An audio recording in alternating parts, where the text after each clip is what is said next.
다시 오신 걸 환영합니다.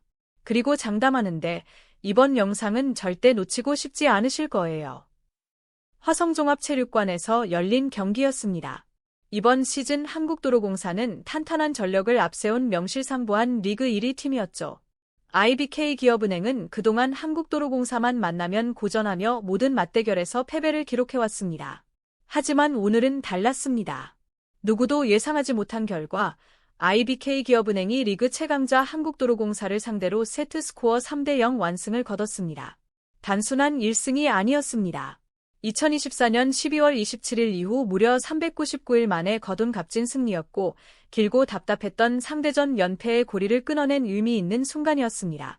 그렇다면 IBK기업은행은 어떻게 이렇게 빠르게 한국도로공사의 조직력을 무너뜨릴 수 있었을까요? 오늘 경기의 핵심 포인트를 하나씩 짚어보겠습니다. 경기 전 김종민 감독은 여러 차례 고개를 숙이며 방심하면 안 된다고 강조했습니다. IBK기업은행은 높이가 좋고 수비가 까다로운 팀이라며 끝까지 경계를 늦추지 않았는데요. 그 불길한 예감은 1세트 시작과 동시에 현실이 됐습니다. IBK는 초반부터 강력한 서브로 도로공사의 리시브 라인을 완전히 흔들었고 점수는 순식간에 14대5까지 벌어졌습니다. 도로공사는 세터 이윤정을 빼고 김단을 투입하며 분위기 반전을 노렸지만 1세트에서만 10점을 몰아친 빅토리아의 폭격을 막기에는 역부족이었습니다. 결국 1세트는 25대11, 1위 팀으로서는 믿기 힘든 스코어로 마무리됐습니다. 이날 경기의 주인공은 단연 빅토리아 도앤착이었습니다. 단 3세트 경기였음에도 무려 34점을 퍼부으며 체육관을 가득 메운 팬들을 열광시켰습니다. 공격 성공률은 46.15%. 한국도로공사가 리그 최상위권 수비 지표를 자랑하는 팀이라는 사실이 무색할 정도로 빅토리아의 높은 타점 공격 앞에서는 어떤 수비도 의미를 잃었습니다. 특히 3세트에서 보여준 백어택은 IBK가 흔들리지 않고 경기를 끝까지 끌고 갈 수 있었던 결정적인 무기였습니다. 에이스가 120%의 퍼포먼스를 보여주자 팀 분위기도 자연스럽게 살아났습니다. IBK기업은행 역시 쉽지 않은 상황이었습니다. 323일 만에 큰 변수를 맞이했는데 주전 아웃사이드 히터 육서영의 부상이 발생한 것이죠. 이 공백을 메우기 위해 이효연 감독 대행은 고의정을 선택했습니다. 고의정은 2025년 3월 13일 이후 무려 323일 만에 코트에 복귀한 상황이었습니다. 감독 대행은 훈련 과정에서 보여준 고의정의 자신감을 믿고 공격과 서브에서 큰 역할을 기대했는데요. 이 선택은 오늘 경기에서 완벽하게 적중했습니다. IBK기업은행은 그렇게 오랜 기다림 끝에 값진 승리와 함께 새로운 반전을 만들어냈습니다.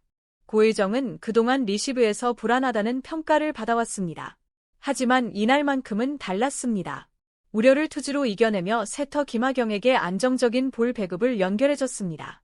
무엇보다 극적인 장면은 따로 있었습니다. 오늘 경기의 마지막 득점 주인공이 바로 고의정이었다는 점입니다. 32대32로 팽팽하게 맞선 상황. 고의정의 결정적인 득점이 터지며 399일간 이어진 악몽의 마침표를 찍었습니다.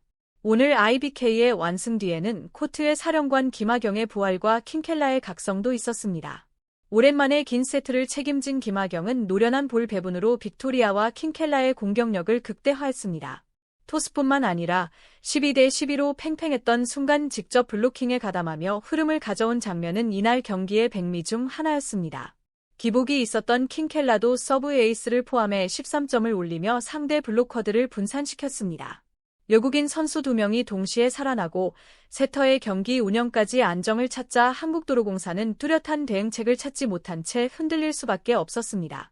반면 리그 1위 도로공사에게는 충격적인 대패였습니다.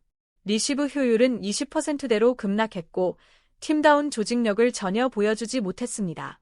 공격 성공률은 42.34%로 수치상 나쁘지 않았지만 결정적인 순간마다 리시브가 무너지며 반격 기회를 스스로 놓쳤습니다. 특히 서브 득점은 단 한 점도 올리지 못한 반면 범실은 무려 17점이나 쏟아내며 자멸하는 모습이었습니다. 에이스 모마가 20점을 올리며 분전했지만 중요한 고비마다 나온 실책은 뼈아팠습니다. 김종민 감독은 대윤화를 투입하며 반전을 노렸지만 이미 불붙은 IBK의 흐름을 끊기에는 역부족이었습니다. 치열한 듀스 접전 끝에 세트 스코어는 34대32. 이날 경기의 하이라이트는 단연 3세트였습니다. 벼랑 끝에 몰린 도로공사는 17대 12까지 앞서며 분위기 반전을 노렸지만 IBK의 저력은 쉽게 꺾이지 않았습니다. 최정민의 블로킹과 킹켈라의 백어택으로 23대 23 동점을 만들었고 이후 경기는 34대 32까지 이어지는 숨막히는 듀스 혈투로 이어졌습니다. 두 팀 모두 극한의 집중력을 보여주며 세트 점수를 훌쩍 넘는 랠리가 펼쳐졌고 결국 IBK가 이 지옥 같은 승부에서 웃었습니다. 고혜정의 득점 이후 모마의 마지막 공격이 범실로 끝나는 순간 IBK 선수들은 코트로 몰려나와 399일 만에 승리를 완성했습니다. 이 승리가 우연이 아니라는 사실은 기록이 증명합니다.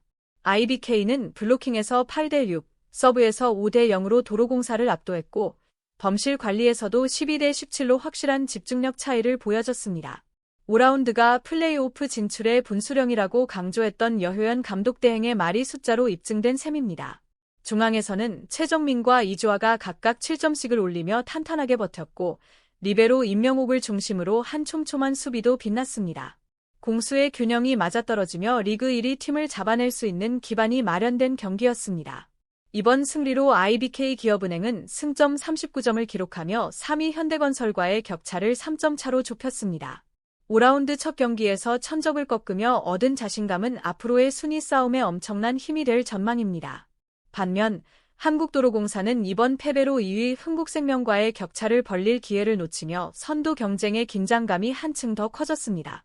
과연 IBK 기업은행은 이 기세를 이어 정상 도전이라는 꿈을 이룰 수 있을까요? 오늘 경기 내용만 놓고 본다면 결코 허황된 목표는 아닌 듯합니다. 여러분은 오늘 경기를 어떻게 보셨나요? 시청해 주셔서 감사합니다. 좋아요와 구독 버튼 누르는 거 잊지 마세요.